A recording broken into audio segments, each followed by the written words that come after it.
Hi guys, today we're doing something a little bit different. We're going to be printing out and painting the new Airfix April Fool's joke. This year they did a UFO. I'll put a picture of it up on the screen now. So we're going to be printing it out, painting it. And if you haven't seen it, or if you want to print it yourself, then I'll link the video that Airfix made and the STLs for it in the description. In the video, they interview the Alien Merps, the designer. So we're going to be printing it out. The reason why this video is a little bit late coming out is because I had to order transparent filament, and then I also ordered some more white so that I could print it out so it'd be easier to paint over. And then let's get printing. So we're going to start out with the transparent. I've now printed out transparent filament. If you have any tips, then make sure to put them down in the comment section. Here you can see the printer's just started. It says it's going to take 6 hours and 30 minutes. So I hope it's going to do okay, but it seems to be looking good so far. Here you can see how it's looking so far. It's not really the world's most transparent thing, but hopefully after a bit of sanding it'll be okay.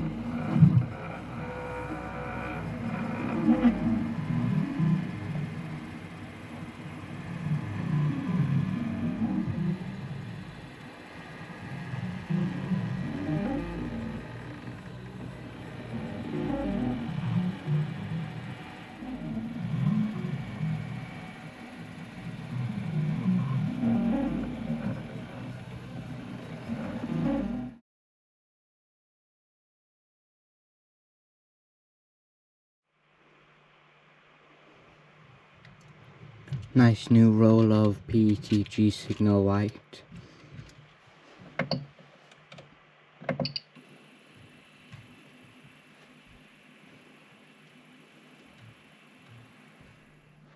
Hi guys, we've now got PETG signal white loaded up into the printer. First thing we're going to print is going to be the dash as well as like the whole interior, and that's going to take about an hour and 34 minutes at 70% speed. You can go much faster when just using normal filament. The printer is currently warming up now, and I'm going to start cleaning it in a minute.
Now that it has mostly cooled down, we can have a go at taking it off the heat bed.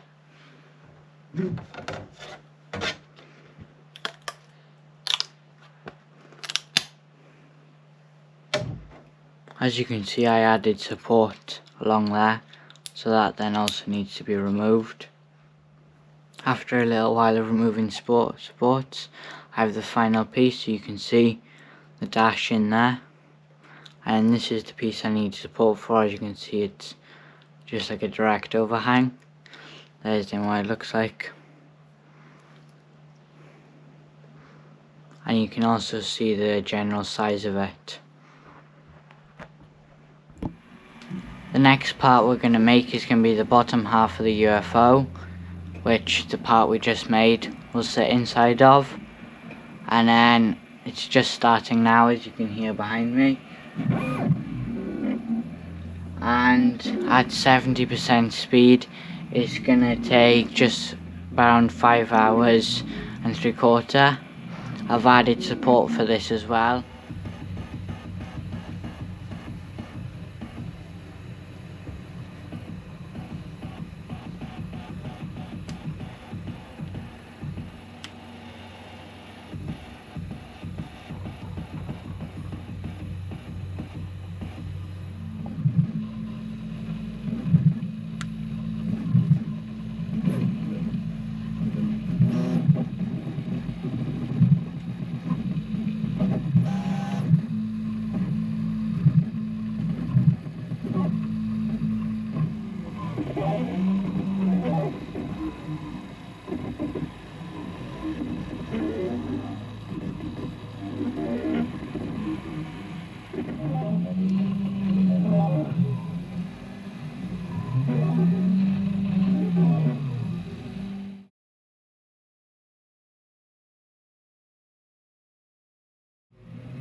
So I've just started the next print, which is going to be the top half of the actual UFO.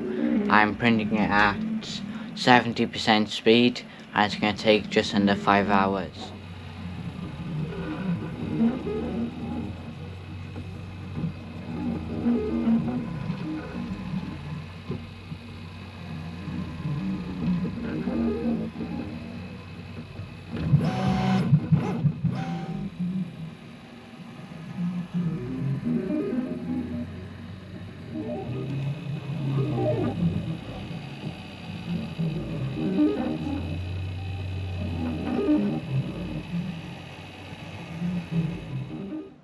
I decided to reprint the bottom, and that print is already finished, so you can see the new bottom, and comparing it to the old one you can see that the finish on it is much better.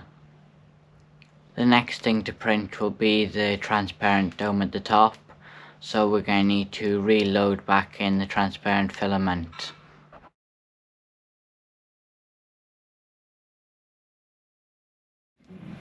I've just started the print for the dome, and at 30% speed it's going to take just over 6 hours. I might speed it up a tiny bit, but I'm not sure, as I want this to be as clear as I can get it to be.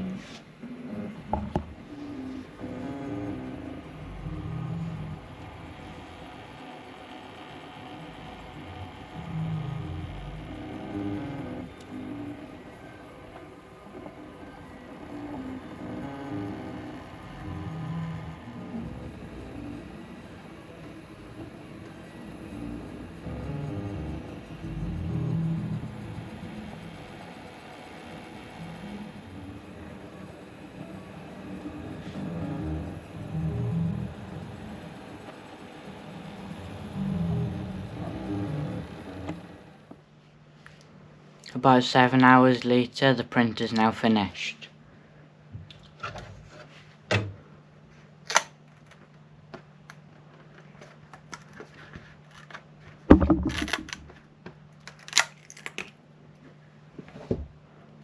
It does look better than the first one, but still need to remove the supports. After removing the support, it looks like this. It is more clearer than the first one we did, although it's still not 100% clear. The edge is still a little bit rough. I'll try and clean this up with some fine sandpaper after, as well as doing the outside to see if I can get it to be a little bit more clear, and then I'll give you an update on that tomorrow whilst I start the painting. That will be tomorrow.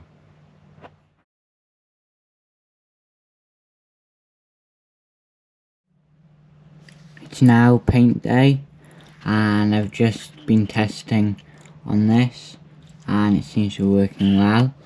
So now we're going to have a go at painting this. This is the bottom half of it.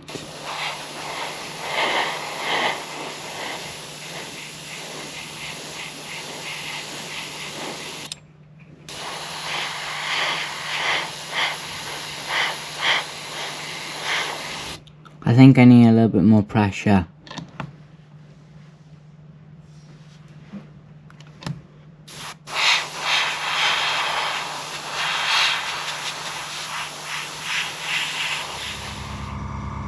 It's not very clear on camera, but it's definitely a lot more silver. I think these will probably need a couple coats to get them complete. Here's then how the two pieces look together. I think the first thing I'm going to do is glue the two of them together now, and then I'll paint on some of the finer details, as well as painting on the details of the Airfix logo on the bottom. Here is how it's looking after being glued together. The next job is then to do some of the details on the bottom and the top.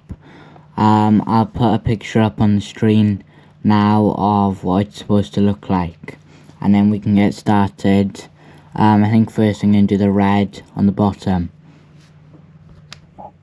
Now we're going to have a go at painting in the red. I don't know how it's going to go, but hopefully it's going to look okay.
Now we just need to do the detail on the Airfix logo. So I'm going to quickly find a picture of it to make sure that I paint, because I'm not sure if it's behind the letters or the actual letters that need to be painted. Here you can see how it's looking now. It's not perfect, but it's not bad. Next thing I'm going to do black on there, the letters, and then the same thing on that side. And then it'll be time to move on to the top. You are supposed to paint inside of those circles, but I quite like the look of it like this, so I've decided not to paint in them.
As you can see, the underside is now done. After letting it dry, I applied some paint to the dash and then rubbed it a little bit with my finger.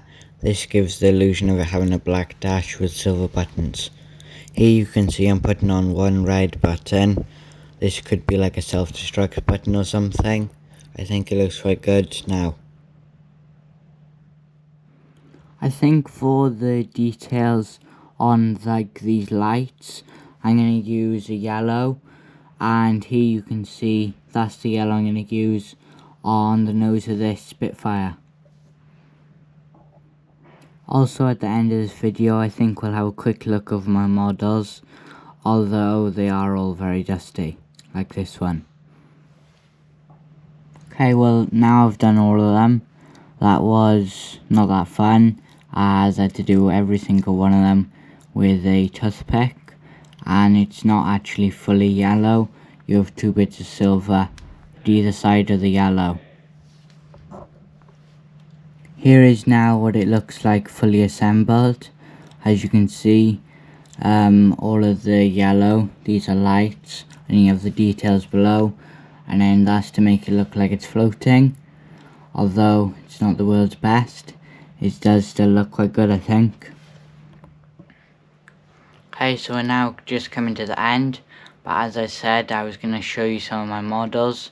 So I've picked some of my favourite ones, starting with the Junkers. It's quite a nice model. I like the green colour, I think it came out quite well, and obviously you've got the engine detail. Unfortunately the prop has snapped off this one, but it's still a nice model. Just like the rest, this one's still very dusty. And then the second one is then the classic Airfix Spitfire, as I showed earlier. This one has got the door open with a little pilot inside.